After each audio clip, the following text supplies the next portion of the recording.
ಬಾಗಲಕೋಟೆ ವಿಧಾನಸಭಾ ಕ್ಷೇತ್ರದ ಕಾಂಗ್ರೆಸ್ ಹಿರಿಯ ಶಾಸಕ ಹಾಗೂ ಮಾಜಿ ಸಚಿವ ಎಚ್.ವೈ. ಮೇಟಿ ವಿಧಿವಶರಾಗಿದ್ದಾರೆ.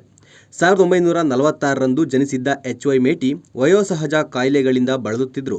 ಬೆಂಗಳೂರಿನ ಜಯನಗರದ ಆಸ್ಪತ್ರೆಯಲ್ಲಿ ಚಿಕಿತ್ಸೆ ಪಡೆಯುತ್ತಿದ್ದ ಎಚ್.ವೈ. ಮೇಟಿ ಚಿಕಿತ್ಸೆ ಫಲಿಸದೆ 79 ವರ್ಷಕ್ಕೆ ಪಯಣ ಮುಗಿಸಿದ್ದಾರೆ. ಶ್ವಾಸಕೋಶ ತೊಂದರೆ, ಉಸಿರಾಟ ಸಮಸ್ಯೆಯಿಂದ ಬಳಲುತ್ತಿದ್ದ ಮೇಟಿ ಬೆಳಗ್ಗೆ 11:45ರ ಸುಮಾರಿಗೆ ಬಾರದ ಲೋಕಕ್ಕೆ ತೆರಳಿದ್ದಾರೆ. ಇನ್ನು ರಾತ್ರಿ 8 ಗಂಟೆ ಸುಮಾರಿಗೆ ಬಾಗಲಕೋಟೆ ಜಿಲ್ಲಾ ಕ್ರೀಡಾಂಗಣದಲ್ಲಿ ಪಾರ್ಥಿವ ಶರೀರ ದರ್ಶನಕ್ಕೆ ವ್ಯವಸ್ಥೆ ಮಾಡಲಾಗಿದ್ದು, ನಾಳೆ ಬೆಳಗ್ಗೆ ತಿಮ್ಮಾಪುರ ಗ್ರಾಮದಲ್ಲಿ ಅಂತ್ಯಕ್ರಿಯೆ ನಡೆಯಲಿದೆ. ಇನ್ನು ಮೇಟಿಯವರು 1989ರಲ್ಲಿ ಗುಳೇದಗುಡ್ಡ ಕ್ಷೇತ್ರದಿಂದ ಜೆಡಿಎಸ್ನಿಂದ ಮೊದಲ ಬಾರಿಗೆ ಸ್ಪರ್ಧಿಸಿ ಗೆಲುವು ಸಾಧಿಸಿದರು. 1994ರಲ್ಲಿ ಮತ್ತೊಮ್ಮೆ ಗುಳೇದಗುಡ್ಡದಿಂದ ಗೆದ್ದು ಮೊದಲ ಬಾರಿಗೆ ಸಚಿವರಾಗಿದ್ದರು. ಅಂದಿನ ಸಿಎಂ ದೇವೇಗೌಡರ ಸಂಪುಟದಲ್ಲಿ ಅರಣ್ಯ ಖಾತೆ ಸಚಿವರಾಗಿ ಸೇವೆ ಸಲ್ಲಿಸಿದರು. 1996ರಲ್ಲಿ ಬಾಗಲಕೋಟೆ ಸಂಸದರಾಗಿ ಆಯ್ಕೆಯಾಗಿದ್ದರು. 1998ರಲ್ಲಿ ಎಂಪಿ ಎಲೆಕ್ಷನ್ನಲ್ಲಿ ಸೋಲನುಭವಿಸಿದ್ರು. ಆ ನಂತರ 2004ರಲ್ಲಿ ಮತ್ತೆ ಗುಳೇದಗುಡ್ಡದಿಂದ ಗೆದ್ದು ಶಾಸಕರಾಗಿದ್ರು. ಆದರೆ ಸಿದ್ದರಾಮಯ್ಯ ಜೆಡಿಎಸ್ ಬಿಟ್ಟು ಹೊರಬಂದಾಗ ಸ್ವಾಮಿನಿಷ್ಠೆ ಮೂಲಕ ಪಕ್ಷ ತೊರೆದು 2008ರಲ್ಲಿ ಕಾಂಗ್ರೆಸ್ ಸೇರಿದ್ರು. 2013ರಲ್ಲಿ ಬಾಗಲಕೋಟೆ ಕ್ಷೇತ್ರದಿಂದ ಗೆದ್ದು